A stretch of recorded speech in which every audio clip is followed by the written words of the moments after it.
don't know, y'all. The way Deb is handling this, something just ain't sitting right.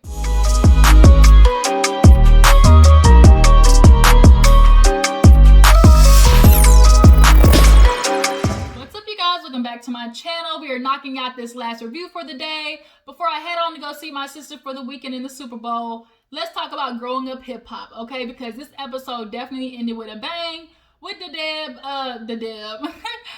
Brat and Deb Atney going at it, because she was like purposely leaving out information here and there, and it was just like, this isn't starting to look right, Deb. I gotta watch you with my good eye, because you know, people who are in the game, you know that if this is going out there in the world, there's money to be made off of it, especially with the names that you were trying to attach to it, and the fact that it's from growing up hip hop. Like, that's something that some coins is gonna come up off of.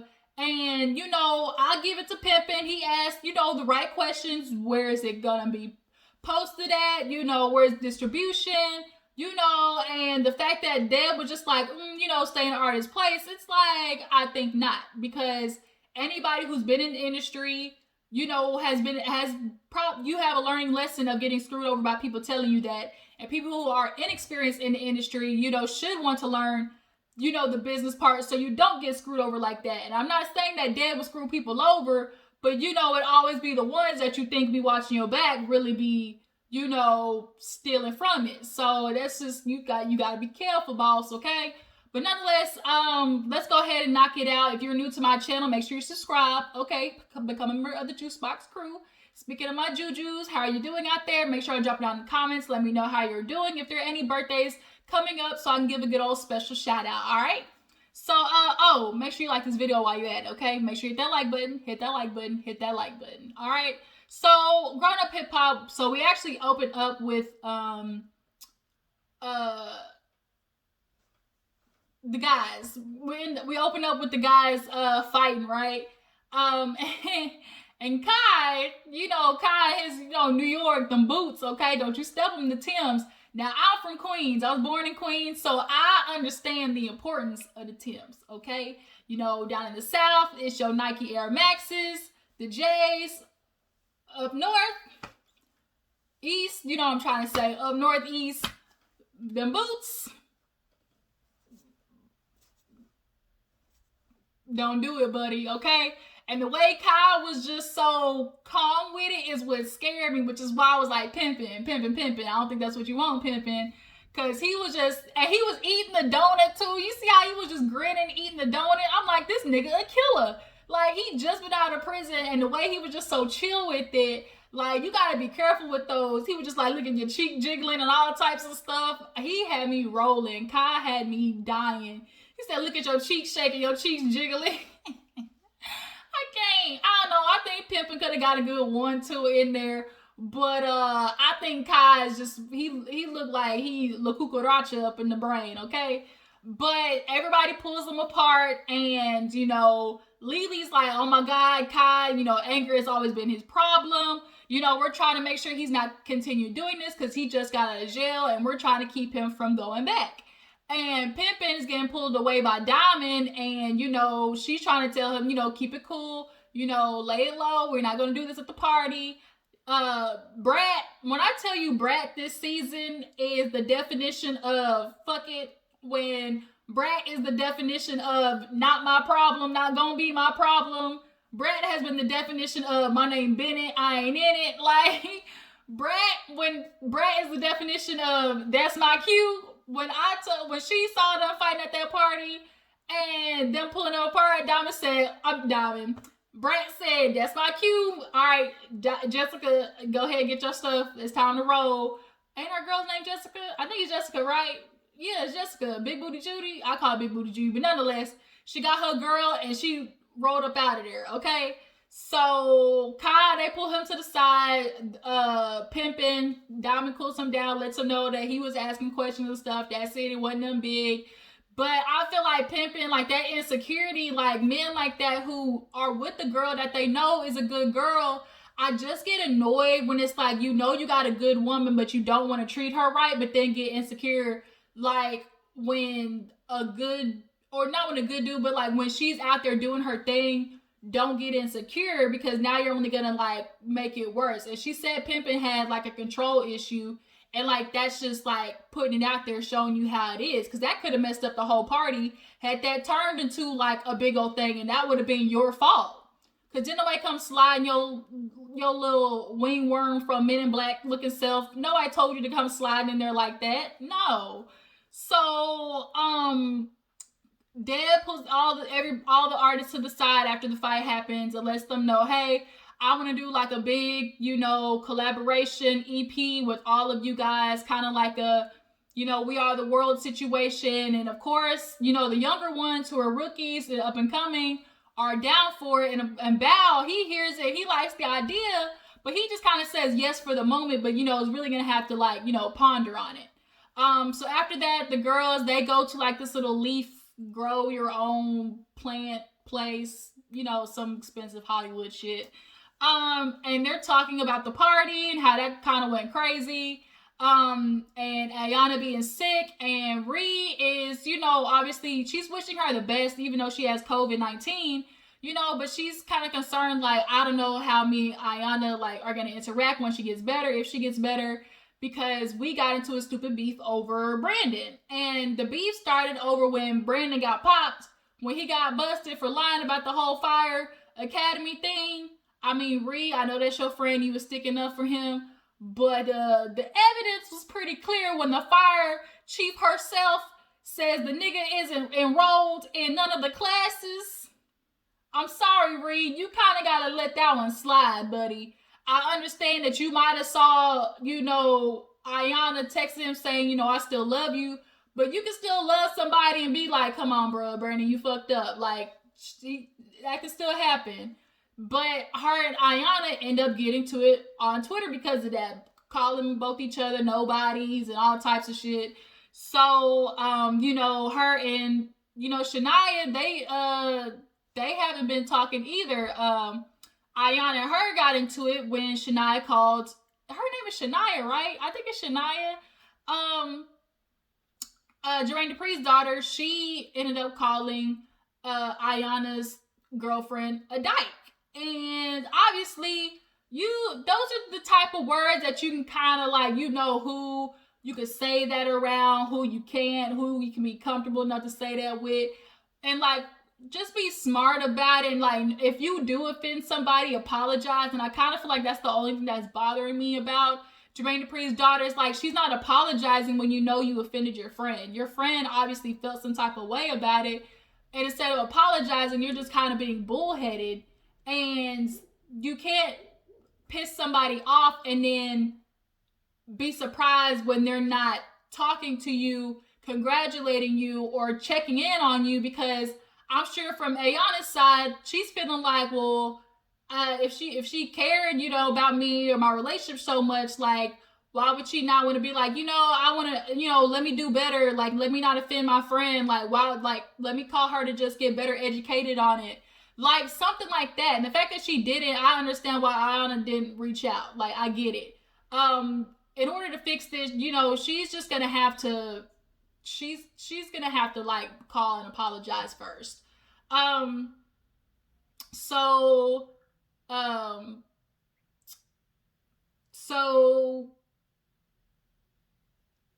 What happened after that? Buku was talking about being on the EP. She was talking about, being excited to put, more music out there. I have yet to hear Buku's music. I guess I need to go look and find it. Maybe it's on YouTube or something like that. But, I need to definitely go check it out and see what she's about. I'm always going to get like Erykah Badu / Macy Gray / maybe a little bit of Hood, Gunica in there somewhere, like Monica, like maybe a little bit of Gunica in there. But, they're talking about how it'll be nice for them all to do the EP. But like Jermaine Dupri's daughter said, like, how's that going to be with everybody's egos? Like, of course, there's a whole bunch of people. You got Kai that's messing with not messing with pimpin'. Bow Wow and Brat who feel like, okay, I'm establishing the game. Like, I'm not going to put up with this type shit. Like, that's going to be hard to figure out. So, So what happened after that? I think something with Ayana. Oh, her dad came by. So her dad, DJ Hurricane, came over to see his daughter. You know, she finally tested negative, and she's letting him know that, you know, she's ready to get out there, because obviously I could imagine being sick with COVID. I'm sure it took a big, you know, chunk out of her mental health, and just seeing the same four walls every goddamn day, I could imagine was a lot. So she's ready to get back out there, interact with everyone, and that's eventually what she does. She goes to go see the boys at like the axe throwing place, and Bow Wow, Pimpin, they end up throwing the axes, and of course Bow Wow gets it first, and he feels like, shit, you know, I'm good at everything. Pop the collar, I'm good at everything. And BT comes in and fucks up the thing, and finally Ayana comes in. Now what y'all need to do is rewind that shit back. When Ayana walks in that building, go watch BT's reaction. He pulled that face mask up so fast and turned his head. I died laughing. I'm telling y'all, go rewind that shit back and watch BT's face. He said, it turns. He said, we're gonna put this thing right up there. Yeah, so she comes in, you know, everybody hugs her like, bitch, I don't want to touch you. And she like, shit, I need to be worried about y'all. Y'all still popping the stuff at the club. You know, Bow just got in trouble by the governor, wherever he was, after, you know, doing his little, you know, shake and bake at the club, singing his Shawty Like Mine, you know, verse and stuff like that. I am a little disappointed with all these celebrities not necessarily hosting stuff, but y'all are. Hey, Chico. Shh. Y'all know Chico always gotta make his appearance. I am a little annoyed that all the celebrities are like at these clubs, and that essentially is like co-signing it's okay to go out to these clubs when COVID-19 is still very much real and out there. But that's another video. But nonetheless, you know, she talks to him about, you know, she is nervous, her anxiety's up, but she's ready to do something. So for BT's birthday, he wants to do paintball, you know, something different. And Bow Wow, of course, isn't into it. He says, shit, I got shot in my hand. I started bleeding. It ain't my thing. Boss. Not on duty. But she asks, okay, who's all going? And he mentions Ree. And she's kind of like, see about that. I don't fuck with Ree, because they got into a, you know, the Twitter beef, like I mentioned, over Brandon, and she's kind of like, I don't think I want to do that. Like, bitch, I don't know you, so what's the point of me being in the same area as you? Like, I already know I don't mess with you, so, you know, let's not even do that. So BT kind of convinces her, look, can you be in the same area and just like keep, you know, from a distance, Medea type stuff, you know? And she's like, okay, I think I can do that, but just like, don't be trying to get me to talk to anybody, like, cause it's not gonna happen. Like, fuck that. So after that, everybody meets Deb at the studio. She is trying to get everybody together to get the info out on, you know, what's happening with the EP. So Remarkable, Diamond, Pimpin make it there first, and they're talking about, you know, what they might be able to expect on the you know, the music. Then Kai walks in, and the energy said, like, totally switched, and it just got real tense and heavy. And Kai pretty much said, look, however Pimpin come is however I'ma react. He come correct, I'ma be correct. If he want the smoke, I'ma bring the grill, I'ma bring the gun, I'ma bring the car, I'ma bring the everything that smoke, the fire, you know. He said, if he with it, I'm with it. If you nuck, I'm a buck. Okay? And that, his accent, like, it just brings me back home. Like, that New York, like, he just add real ghetto, hood, Jules Santana, fabulous accent. I understand Jules saying, I get it, but I'm just saying, that accent is all I'm saying.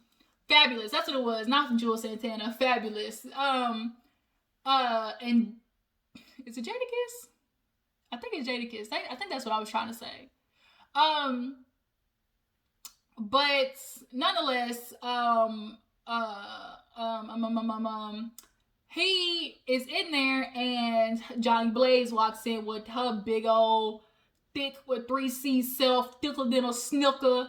And he lost his ever loving mind. He said, "Hey, Johnny, hey." He said, "Johnny, thick, you know, thick, like trying to slip a milkshake through a straw, thick, okay?" He lost his mind, and we all know Johnny, you know, she built like a squash. She, you know, they be small up top, big at the bottom, so she built like a squash. And he fell in love, okay, love at first sight. And so they start talking about the EP, and Pimpin starts asking Deb, you know, okay, you know, I'm a producer, you know, and I've made some hits, so it's just like, what's going on with the distribution? You know, what platforms does it get posted on? And Deb hit him with the, excuse me, sir. Yeah, just worry about being an artist. See, that's the problem with you artists. Y'all want to be in control of everything. You know, how about you just handle the music? I'll worry about everything else.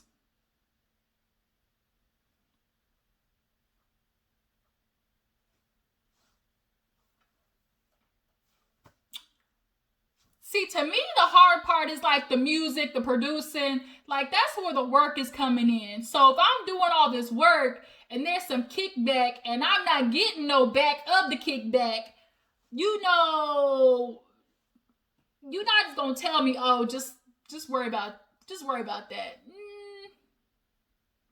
We're gonna have to circle back to that, Deb. I just kind of felt the way about that.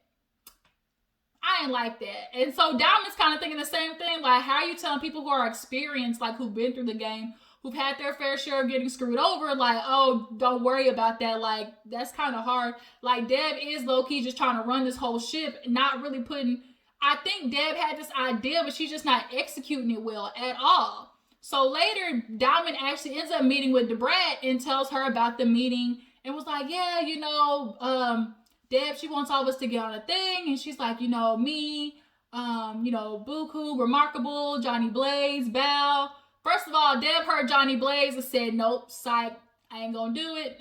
Can't do it, boss. Nope, can't do it. She said, when I tell you, Brat has said she's had enough of prison, okay? She don't want to wake up on nobody else's time. She don't want to eat on nobody else's time. She don't want to shit on nobody else's time. Brat said, I'm not going back to prison. I'm not going to put myself in a position to go back to prison. And she know Johnny sometimes can pop off and be with the shits. And Brat ain't no punk. So, you know, she knows if Johnny want to talk shit, then Brat gonna bring the get hit. That's what it's gonna be. Okay? So, but she's like, yeah, you were supposed to be doing it, and Brat said, who's supposed to be doing it? Because Deb show ain't called me and told me anything about, I'm supposed to be a part of this whole shindig. So she's feeling some type of way because it's like, well, damn, if I'm a part of something, Deb, you could call me. But on top of that, you got us with a whole bunch of, as they said, nobodies. People who are new, rookies. Like, how are we supposed to make that work? Because honestly, even if they do good stuff, that's not what's gonna sell the music, So she's gonna later talk to Deb about that. So we see a little scene where Kai's in the studio with his mama. He sounded, decent. He sounded like there could be some potential there. And Lily comes to talk to him, about how the meeting went, and he loving it. She like, oh, who you want to work with? He talking about Johnny Blaze, and she like, see my damn son, he gonna be the next Bow, just getting bitches pregnant left and right. Like, he already got a daughter. Like, he just looked like it. I think what he has is that charisma factor. Like, he's not even necessarily like big, tall, what most girls look for. But charisma goes a long way. Charisma, personality, and like that little bit of goofball factor goes a long way with girls. And I see that's how he be pulling them, how he be getting in between them legs and pulling the panty to the side. Let me slide through 2 Chainz style, okay? For real people, where that come from. Put the panties to the side, let me slide through. I'm in and out the Porsche drive through. All right, let me move on. She dark skin, her friend light skin, put us together. It's ice cream sandwich, you can't handle it. I know her man is sick. All right, let me quit. 2 Chainz, he's so underrated. Pause, can we just talk about how underrated 2 Chainz is? That's my little two piece. So after that, what ends up happening? I think that's when everybody meets at the studio. We have Brat get called up to the studio because Diamond lets her know we're supposed to be meeting.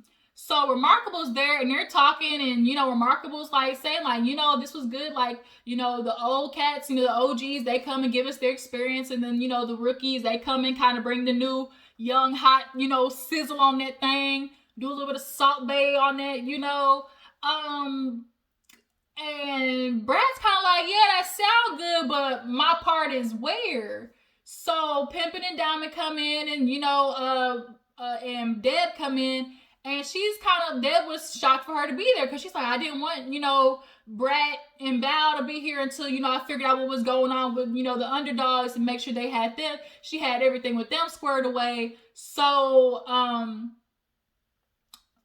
she starts talking,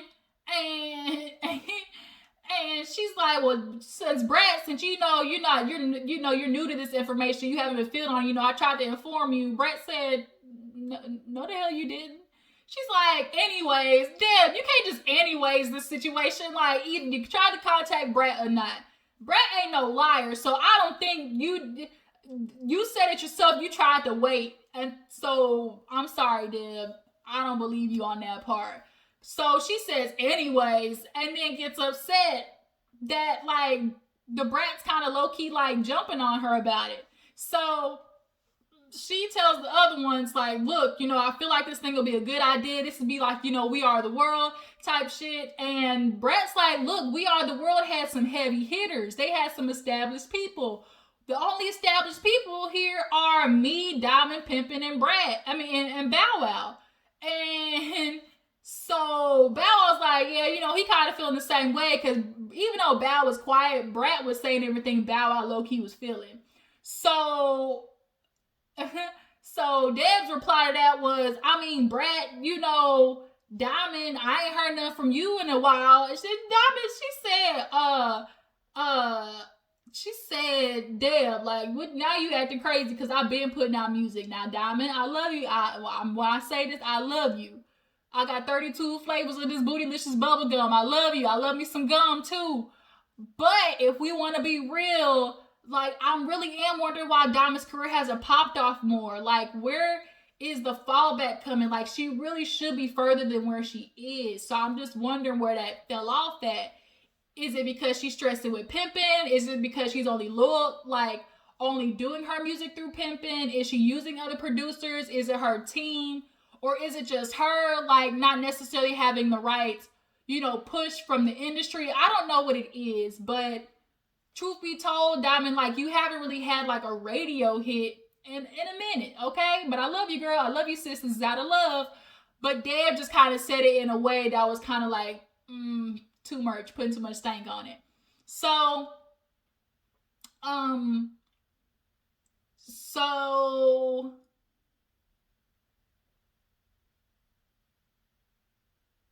what happened after that? Sorry, I just had a freaking my brain just froze on me.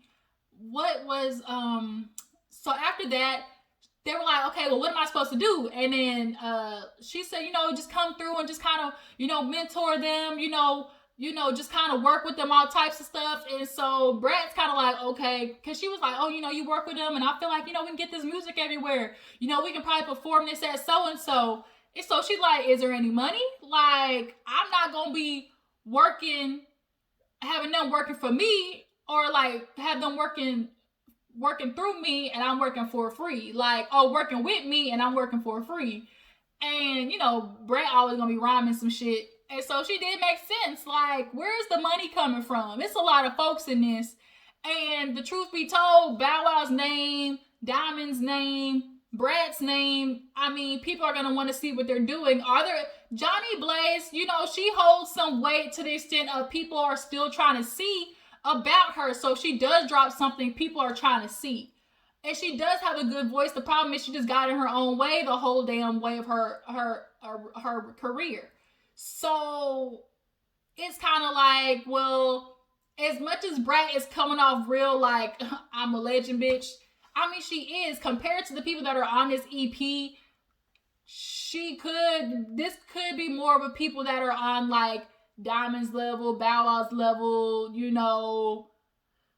I'll throw Johnny Blaze in there because she can do a backup vocal or two on there, you know. I mean, they don't necessarily gotta know it's her, but you know, I'm just saying like the Bukus, like nobody knows who Buku is. Like nobody's listening to her music like that yet. I mean, Remarkable, she could probably throw a verse on there. Kai, he's not there yet. You know, some of the people that it's like y'all aren't there yet. So I get what she was saying, and Deb was like, well, F it then. We ain't even got to do the project at all. And everybody's like, oh, you spicy now all of a sudden. You spicy. I felt like Deb was kind of upset that she was getting questioned on it. And it's like, you can't do stuff and then not be upset that people are questioning something they're involved in. I'm sure that most people in her career have just been like, oh, I'm going to let Deb do it because she Deb at me. And that's what she's used to. But like, you're working with experienced people, Deb. They're going to ask questions. So now, Brat said, what she say? 200 in a bucket, two tears in a bucket, fuck it, something like that. She got up and left, and she said, I'm not here for this shit. And she rolled out, and that's where the episode ended. Clearly from the preview, things is about to pop off hella bad at that BT's birthday party. And from the rest of the season, we now see Bow Wow's going to find out that he got a baby out there. Should have wrapped it up, buddy. You know, condoms is only $3, $4, $5. Now you stuck on the hook for 18 years. Oops. I will give Bow Wow some credit, y'all. I heard his little pain song. And I was like, okay, Bow Wow, that's what I was hoping was going to come out of you. When I heard this girlfriend shit, I really thought it was just going to be a gimmick. He was going to do some stupid shit. But if it sounds like this pain song is on that kind of realm where it's not just like, no, oh, I fucked the bitch, you know, oh, I had this girl and, you know, we had a crazy time type shit. Like, I'm not going to listen to that. And I feel like he sells himself short a lot of the time because he knows he's going to get ragged anyways. I feel like he really was scared to like drop some legit music and get his feelings hurt about it. So he's depending on this, you know, it's growing up hip hop, you know, it's Bow Wow. Oh, it's salacious. The girls I'm putting on the album type stuff, you know? But from that pain song, I'll give it to you, Bow Wow. I'll let you have that one, okay? But that was pretty much it, you guys. Tell me how you feel about this episode, how you feel about growing up hip hop, how the season is going. Do y'all feel like Brat was acting stuck up and too high acidity for them? And I'm going to see you guys next time. Make sure you like this video, subscribe to my channel, and I will catch you guys later. Deuces.